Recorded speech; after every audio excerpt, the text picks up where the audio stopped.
Биз азыр Сокулук районуна караштуу Военный Антоновка айылында турабыз.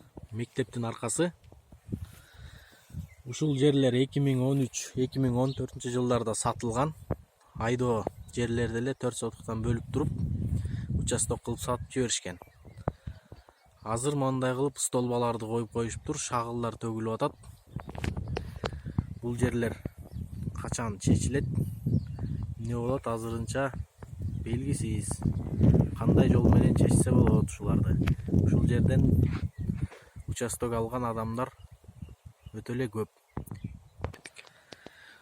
Бул жер боюнча өкмөткө кат кириптир. Бирок кандай болуп, качан чечилери тууралуу азырынча так маалымат жок.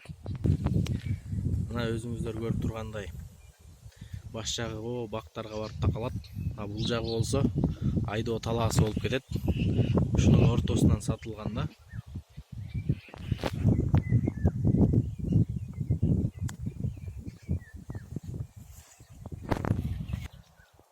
Бул жерди болжол менен бир 200дөн ашык адам сатып алган да, 4 сотуктан бөлүнүп. Ошончо адам ошо 6-7 жылдан бери чече албай келет ушул жерди.